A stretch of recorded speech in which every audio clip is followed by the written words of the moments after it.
નમસ્કાર મિત્રો. આજે આપણે જોઈશું ચાલુ ભૂતકાળ. ચાલુ ભૂતકાળમાં ટુ બીના બે રૂપો છે. એક તો છે વોઝ અને બીજું છે વેર. વોઝ અને વેર.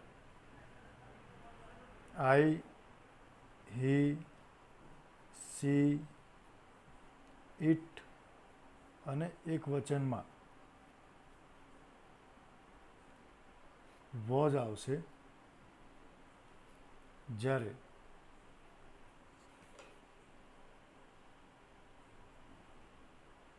વી, યુ, ધે અને બહુવચનમાં વેર આવશે.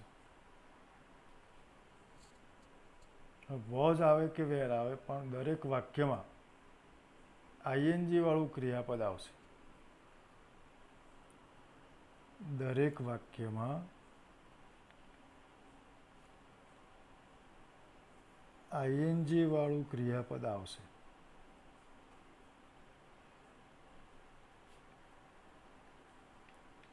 હવે જોઈએ એના કાળ દર્શાવતા શબ્દો એટલે કે કીવર્ડ્સ, જેને આપણે કહીશું કાળ સૂચક શબ્દો.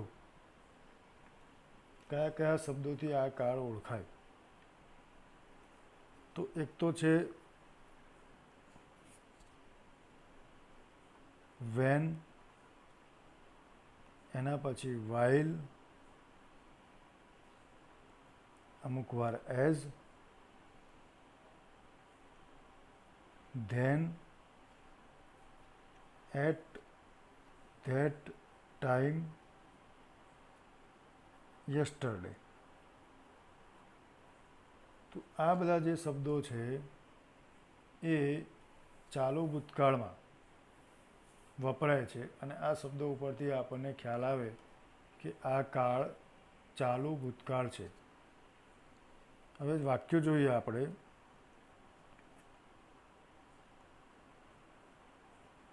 મયંક વોઝ પ્લેઇંગ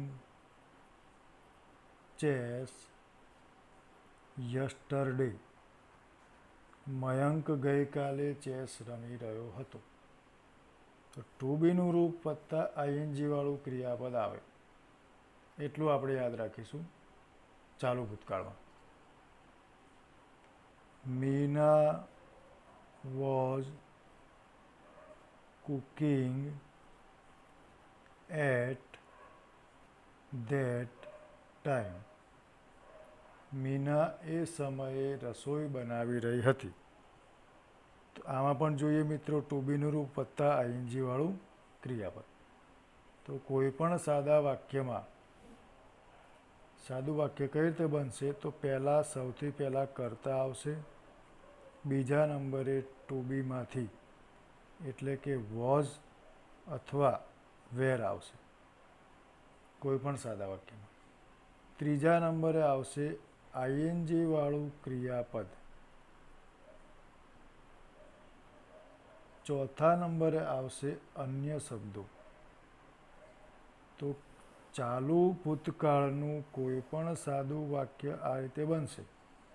સૌથી પહેલાં કર્તા, બીજા નંબરે કર્તા પ્રમાણે વોઝ અથવા વેર, ત્રીજા નંબરે આઈએનજી વાળું ક્રિયાપદ, ચોથા નંબરે અન્ય શબ્દો.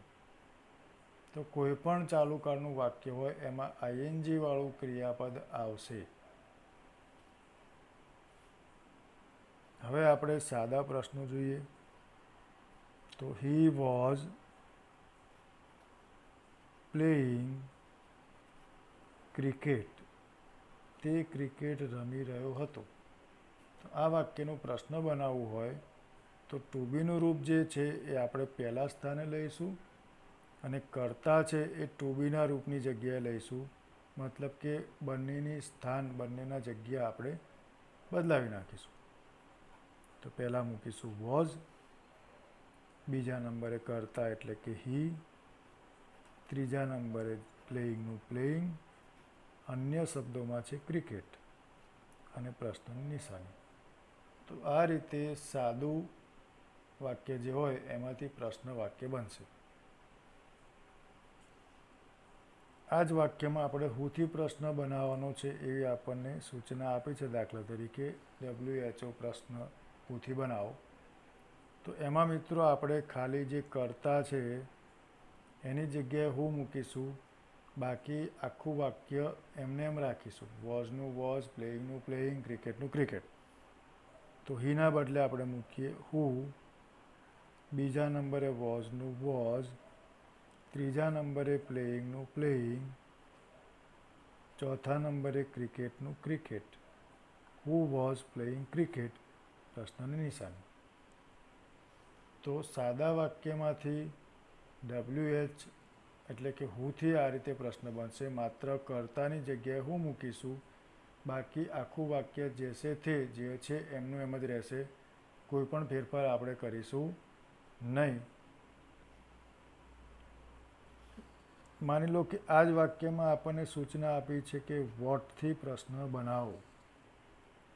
તો વોટ એટલે શું? તો વાક્ય છે હી વોઝ પ્લેઇંગ ક્રિકેટ. તે ક્રિકેટ રમી રહ્યો હતો. આપણે પ્રશ્ન પૂછીશું કે શું રમી રહ્યો હતો, તો આપણને જવાબ મળશે ક્રિકેટ. તો વોટથી પ્રશ્ન બનાવતી વખતે ક્રિકેટ શબ્દ આવશે નહીં. તો પહેલાં મૂકીશું આપણે વોટ. બીજા નંબરે વોઝ કે વેરમાંથી એક. તો આમાં છે વોઝ એટલે આપણે મૂકીશું વોટ. તો વોટ વોઝ. ત્રીજા નંબરે કરતા હી. ચોથા નંબરે આઈએનજી વાળું ક્રિયાપદ છે પ્લેઇંગ. તો what was he playing? Cricket શબ્દમાં આવશે નહીં. તો વોટવાળો પ્રશ્ન કઈ રીતે બનાવીશું? પહેલાં મૂકીશું આપણે વોટ. બીજા નંબરે કરતા પ્રમાણે વોઝ અથવા વેર મૂકીશું. ત્રીજા નંબરે મૂકીશું આપણે કરતા.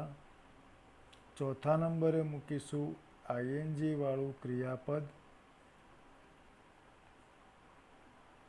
એના પછી આપણે મૂકીશું અન્ય શબ્દો અને સૌથી છેલ્લે આપણે મૂકીશું પ્રશ્નની નિશાની. તો વોટથી શરૂ થતું પ્રશ્ન વાક્ય ચાલુ વર્તમાન કાળમાં આપણે આ રીતે બનાવીશું. પહેલાં મૂકીશું વોટ, બીજા નંબરે વોઝ અથવા વેર, ત્રીજા નંબરે આવશે કરતા, એના પછી આઈએનજી વાળું ક્રિયાપદ અને સૌથી છેલ્લે આવશે પ્રશ્નની નિશાની. હુમાં શું યાદ રાખીશું? કર્તાની બદલે આપણે હું મૂકી દઈશું, બાકી બધા શબ્દો એમના એમ જ મૂકીશું. જ્યારે વોટવાળા પ્રશ્નમાં શું પૂછતા જે જવાબ મળશે એ શબ્દ કાઢી નાખીશું અને પછી બીજા નંબરે વોઝ વેર મૂકીશું, ત્રીજા નંબરે કરતા, ચોથા નંબરે આઈએનજી વાળું ક્રિયાપદ મૂકીશું, એના પછી અન્ય શબ્દો અને પ્રશ્નની નિશાની. તો આ આપણે ચાલુ વર્તમાન કાળ ફરીથી એકવાર જોઈ લઈએ. ટુ બીના રૂપો બે છે, વોઝ અને વેર. આઈ, હી, સી, ઇટ અને એક વચનમાં આપણે મૂકીશું વોઝ. વી, યુ, તે અને બહુવચનમાં મૂકીશું વેર. દરેક વાક્યમાં આઈએનજી વાળું ક્રિયાપદ ફરજિયાત આવશે. કાળ સૂચવતા શબ્દો, કાળસૂચક શબ્દો જેને આપણે કીવર્ડ્સ કહીએ છીએ એ છે when, while, as, then, at that time, yesterday. તો આ શબ્દો ઉપરથી આપણને ખ્યાલ આવે કે વાક્ય ચાલુ ભૂતકાળમાં છે. તો અત્યારે આપણે આટલું રાખીશું. આવતીકાલે બીજા WHથી શરૂ થતા પ્રશ્ન વાક્યો શીખીશું.